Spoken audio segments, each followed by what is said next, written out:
I don't know if it's because I haven't been eating for 7 days. Holy smokes, that is beautiful stuff. I'm going to show you how to make it.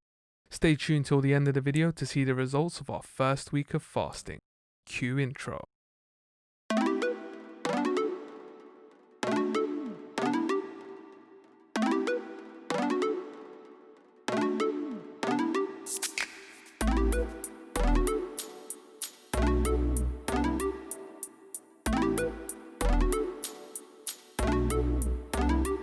First, we're going to put our baby chicken breasts in a Ziploc bag.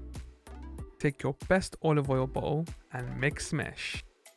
Please bro, I deserve this. We want to gently flatten the chicken so that it cooks evenly.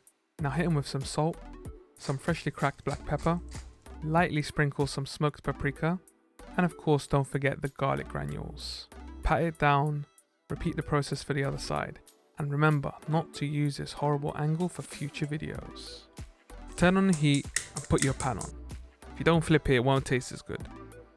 Check to make sure it's hot. Pour in about a tablespoon of olive oil. Then give that a few seconds to heat up as well. You want to cook the chicken at medium-high heat.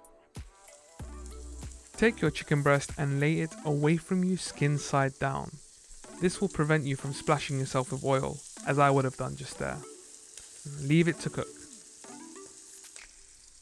Next pan goes on the stove, don't forget to flip it. Let it heat up and add the olive oil.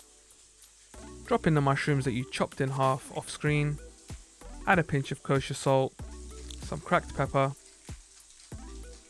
more pepper, some more pepper, and give it a toss. Mushrooms are 92% water. The salt is going to help release this to intensify the flavor and help absorb any other flavorings we give it. While we allow the other ingredients to cook, we're going to start our salad. Grate your carrots, and when you get to that last little chunk, just pop it in your mouth. Chef's treat. Chop your spring onions at an angle to give it a bit of finesse. I previously removed the white end as it was too sharp and I used it in a stock. Sprinkle most of the onion in, save some to garnish later. Once the chicken has cooked more than halfway, give them a flip and make note of how many minutes this took.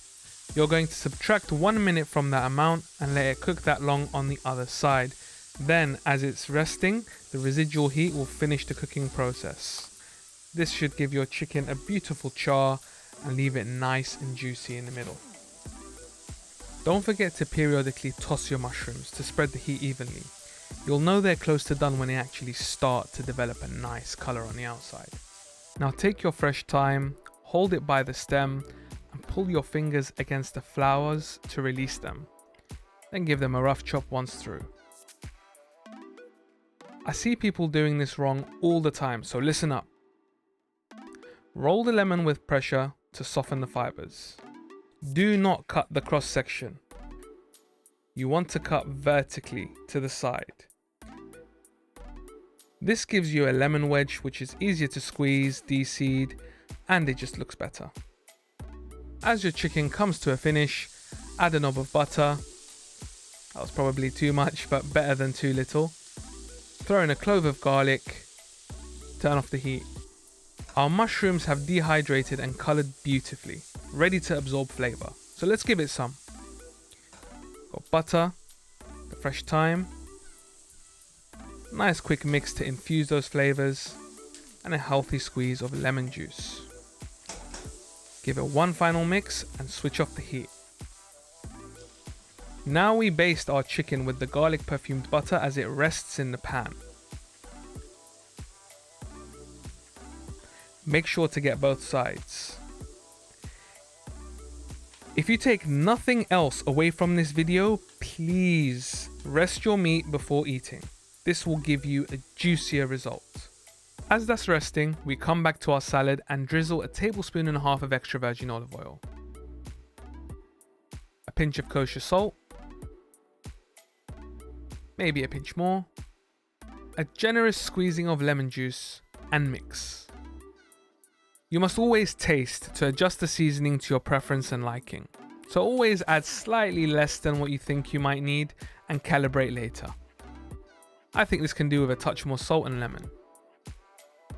Remember to cut around that tough fibre in the middle to get the most juice from your lemons. To plate your hummus, put a few dollops in the center of your plate and use the back of your spoon to create almost like an island. I was actually doing really well, but I messed it up. Hope the Middle Easterners can forgive me. Sprinkle sumac for the aesthetic and pour some olive oil into the pool we just created to wow your friends. The last garnish we need is of course parsley. Remove the stems and save them for stocks. Bunch up your parsley and only chop through it once. With soft herbs, if you chop them up too much, a lot of their flavour ends up on your chopping board and not in your dish, so be mindful of that. Now it's time for the magical plating sequence. Place your fragrant, shimmering mushrooms across the plate. Don't forget to drizzle that butter left in the pan. It's full of flavour from the thyme and lemon. Insert cool maneuver. Place your juicy chicken breasts and lean them against the mushrooms one by one. And again, we want the flavour from that delicious butter perfumed by the garlic drizzled over our chicken. Finally comes the parsley. This is a crucial element to trick people on social media into thinking your food tastes phenomenal. Now, time to check in to see how much we lost in 7 days and if we deserved that munch. Oh my god, it's so tense. 7 kg, let's go! Yes! Thank you for watching. Drop a comment on what you'd like to see next, and if you haven't already, subscribe to see future content. Join me next time and munch with me.